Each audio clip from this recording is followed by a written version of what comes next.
Hello. There we go. Hello and welcome to Kitchen Witch Corner. Today I am talking about pendulums by myself today. The young man is reading his book. Um, so this morning my husband lost his keys and he knew where they were. He did end up finding them in the same place where he thought they were and looked for them 3 or 4 times. That's but I do have a simple method that I use for finding lost things, and that is my pendulum. It's right here. And if you do not have a pendulum, then you can easily make a pendulum. I should have brought a piece of string to show you. Do I have a piece of string? I usually have a piece of string. I see my yarn thing, my knitting right over here. I'm going to grab my knitting. Boy, that's my knitting. A piece of string or yarn.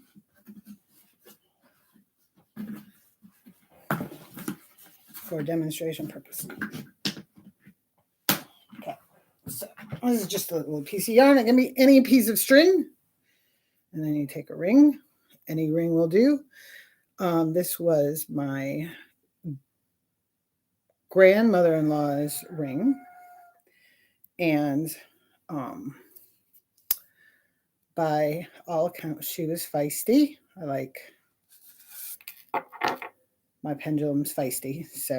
And she had a lot of energy and nobody messed with her. So I feel like that's good energy for a pendulum. And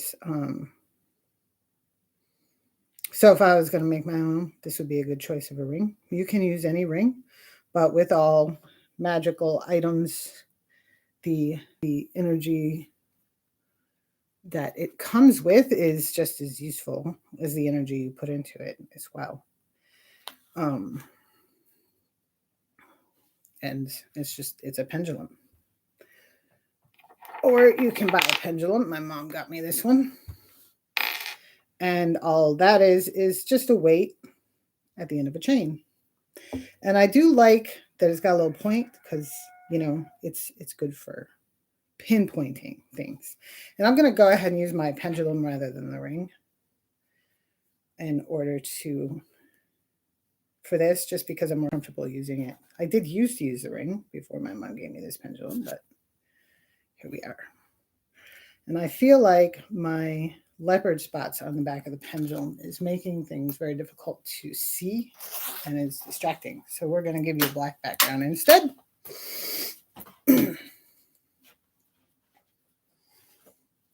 It was really chilly this morning, so I needed layers. Okay, so here we are. So if you've been using your pendulum already, then you know how it works. If you've never used your pendulum before, I'm going to just give you a quick tutorial.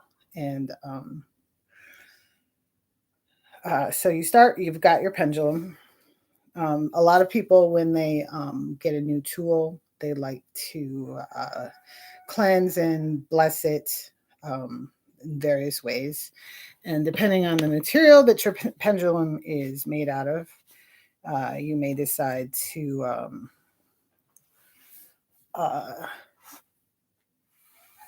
use your technique that you use may depend on either the material. I'm sorry, I need to adjust this camera. The material your pendulum is made out of, or and also, all right, we're gonna go back. I'm sorry, I'm super distracted. So a lot of people, when they get a new pendulum, want to cleanse and dedicate it, sanctify it to their use. And how you do that is going to depend on your tradition as well as the material the pendulum is made out of. So to cleanse the pendulum is just to get rid of the any old residual energy from where it was before it came to you. Now, if you buy one in a store, you want to maybe get rid of whatever energy was in the store.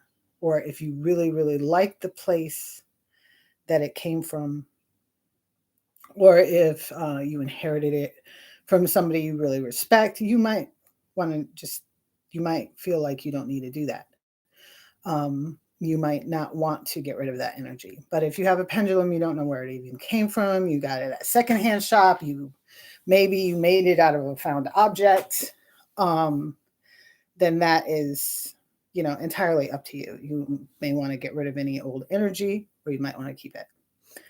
Then, so some methods that people will use to cleanse the object is just to wash it with water. Some people use salted water. Salt will absorb energy and then you can wash it away more efficiently than just plain water. Then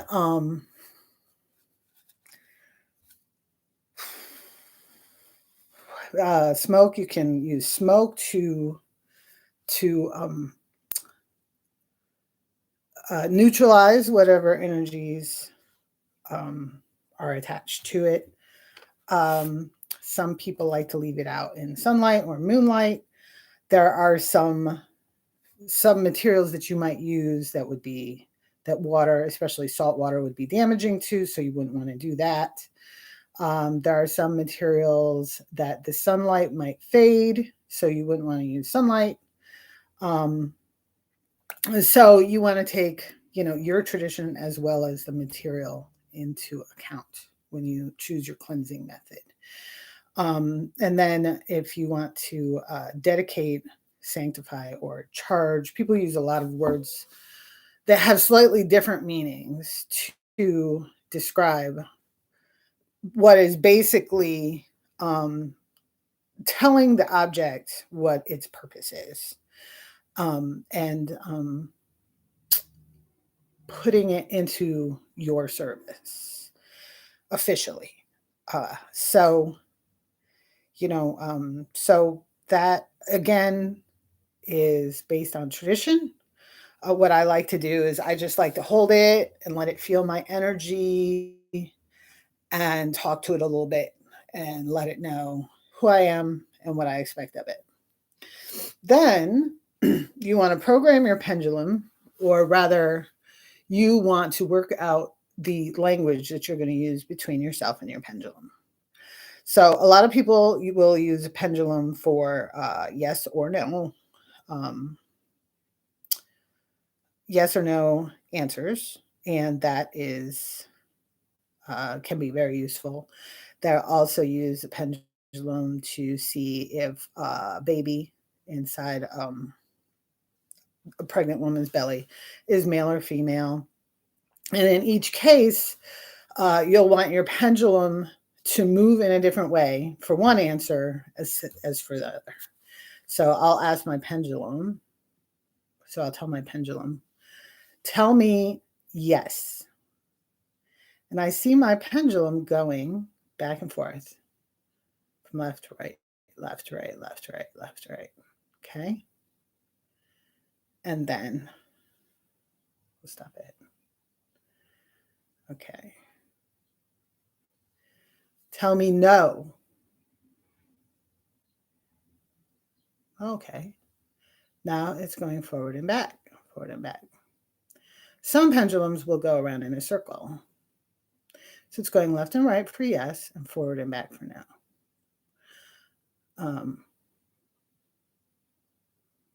Now, if you're using your pendulum to find a direction, then it's going to just swing in that direction. And you want to kind of pay attention to the dominant swing. That can be kind of difficult to determine.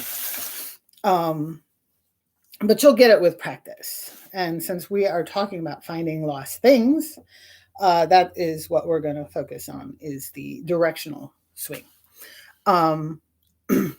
So your So you would ask your pendulum to help you find a lost object. You can do it in a room, or if you need something broader, like, say, I lost an object while I was out running errands, then you may wish to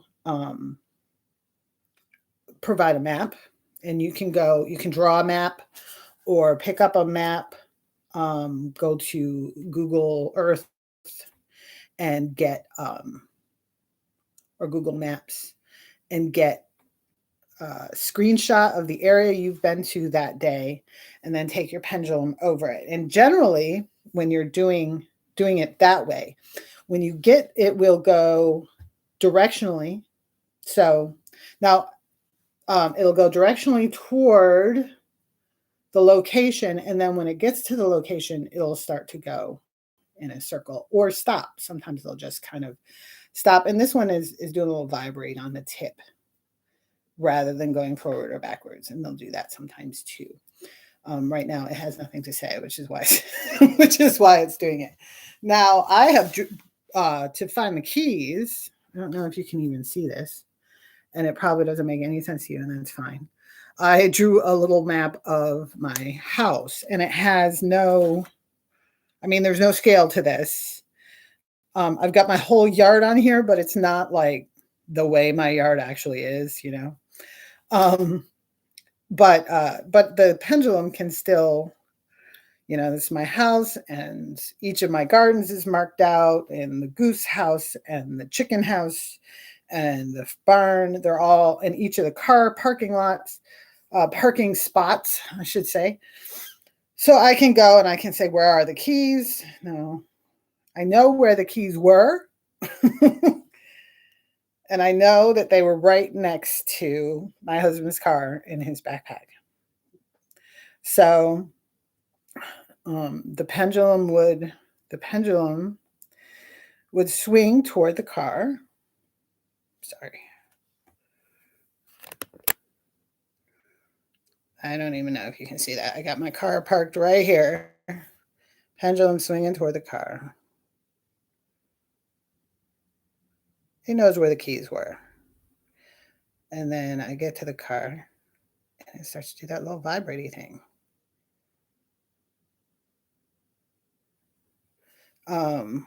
It knows where the keys were. However, the panic of the thought that the keys were in the car, since we only had one set for that car,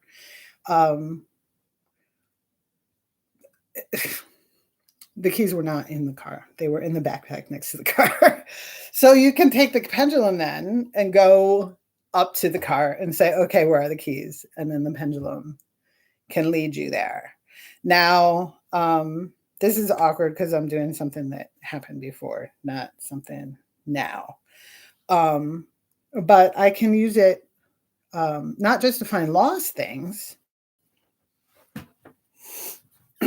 but also to kind of make decisions about locations. For example, later on today, I am hoping to plant my asparagus. I'm going to check the weather one more time and make sure that it's not going to frost again tonight. We'll see.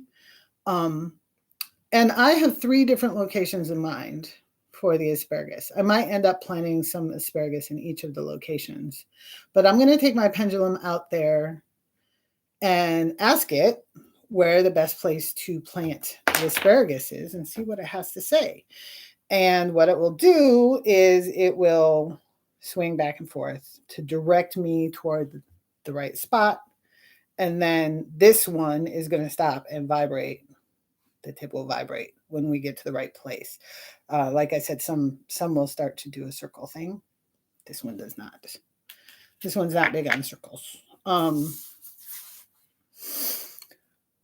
If you are looking for a job, then you could say, get a map of your town. Again, you could go to Google Earth and do a screenshot and print it off and just put it in front of you and say, where should I apply for a job that's right for me?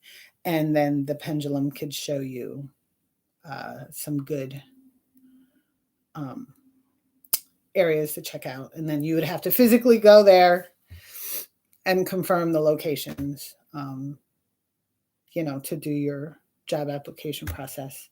If you're going on, say, let's see, I got a map of, this is a Metro Park map. What is this? This is another park map. This is an Indiana map. We went to a wedding in Indiana and we had a map. We had picked this map up. So, if we had time, which we didn't, we just went, and then we came back, or no, we went on to his mom's house, but we didn't. You can open up this map. I'm not going to because this is a huge map. You could open up the map, spread it out on a table, and say, okay, I'm going to be in Indiana. Where am I going to find the most fun? If you had some time to kill to go have some fun. So as you can see, the pendulum is super helpful. It's a very simple form of divination, and it's sort of it works according to how you decide your relationship with the pendulum. It's not like, it doesn't have a lot of strict rules. You and your pendulum communicate with each other according to the language that you devise together, which just makes it a very, very easy tool to use, a very intuitive, and it feels good. It feels like you're communicating with your pendulum. It's not telling you, there's nothing cryptic really about it. It's like just very straight answers. Now, I firmly believe, and this is just my realm of belief, many people believe differently, but I believe that the pendulum doesn't actually tell you anything you don't already know. You know where you left your keys. You just don't remember. It's in you. It's in there. Everything that we see, everything that we know, it's in our heads. We just don't remember most of it because who has the space for all that? And a pendulum and other forms of divination tell you or help you access those locked filing cabinets. But I also believe that that all people's subconscious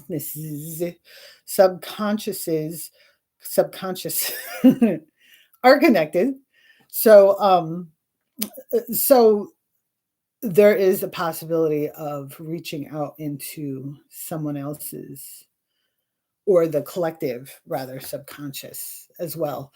And if you want to get into a big philosophical conversation about why I believe that, that would be another day, I think. But that's how I believe divination works. I don't really consider it to be magic. I don't consider everything a witch does to be magic either. But it's definitely within the realm of this sort of thing that is done, this sort of thing that brings about results without in unexplainable ways, although I have an explanation for it. Not it's my personal explanation. It's not gonna probably pass scientific muster, and it's not gonna be there's a lot of witches that aren't gonna agree with me, but I do believe that it's all there in your head. But a divination tool helps you get to it quickly and easily. You can find it other ways through lucid dreaming and meditation, but when you need to get to work on time and you can't find your keys, then you need a quicker technique. And that's where I think the pendulum really comes in handy. So that is my pendulum. Remember, if you don't have one, you can make one out of a piece of string and a ring, or anything that you can affix to the end of a piece of string. And then you just tell it to tell you yes, tell it to tell you no, and you're off. So if you have some other methods that you use your pendulum for, or other uses, other applications that you use your pendulum for, different ways you use it, let me know. I want to hear about it. And remember to like this video if you liked it, and subscribe if you want to see more. Have a wonderful day.